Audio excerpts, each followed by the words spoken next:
You know, it's been known for a while, if you're paying close attention, that the situation in Detroit at running back, Jahmyr Gibbs, David Montgomery, it's not sustainable. Jahmyr Gibbs is a budding superstar, and he's probably going to get a contract this year that reflects it. And once that happens, you know what you got to do? You got to use him like a superstar. And it's already felt as if it's shifting that way, which means David Montgomery likely on the outs. He reportedly wants out of Detroit. He has denied that. The Lions are looking for a day 3 draft pick for David Montgomery. I go back to when Brad Holmes was talking about David Montgomery at his end-of-season press conference. It was clear they're thinking about trading David Montgomery.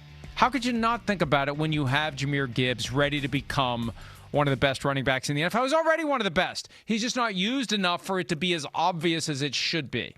No, Jahmyr Gibbs is one of the best offensive players in the NFL, period. Forget just running back.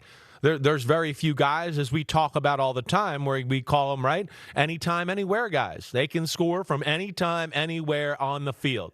Any way you want. Running a receiving route, run it up the middle, toss it on the edge, 90 yards away, he can score. He's incredible. He's arguably the most explosive player on offense in the whole league. It's in that discussion, if not on top of that discussion. So I understand David Montgomery wanting to get out of there, and I know he put the tweet out there. But, yeah, I get that. I think he probably sees the writing on the wall that it's certainly going to be Jahmyr Gibbs' show. He's going to get the majority of the carries. But at the same time, as we saw last year, even though it went up, he still got the ball a decent amount, David Montgomery, but somebody will want him out there. Somebody. It'll probably be a late-round pick or, mid to late-round pick, something like that. He's under contract. It's an affordable number. He doesn't have a ton of wear and tear on his body because he has shared carries kind of wherever he has gone. And he's a big bell cow thumper type of running back, too, who still seems like he's in pretty damn good shape here, in year what? It's got to be year 6 or 7 for him now.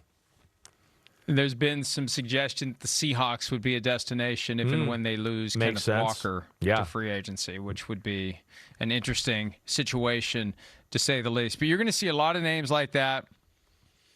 Guys who are going to be cut, guys who are going to possibly be traded, guys who they'll try to trade, and if they can't trade them, they'll cut them. This is about slashing salary cap space. It's about moving on from players with big cap numbers, and the best contracts have devices in there that force a decision early. If you get to the out years of a contract with non-guaranteed money, you want to have a roster bonus of at least $1 million. Although there have been teams that have paid the $1 million just to hold the rights and make a decision later. You want the kind of a payment to come due or a guarantee to vest that forces an early decision so you can get to the market before the money dries up. That's part of the game that we're going to see over the next week.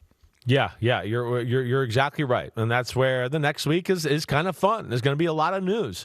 You're going to have some good players go, damn, I didn't think they were going to let go of him, but hard decisions have to be made between franchise tagging and big free agents and balancing the checkbook to where this is why part of the reason the NFL is king, because we're going to be dominating the news here for the next 2 weeks because we're going to have star players on the move and not with teams that we thought they would be.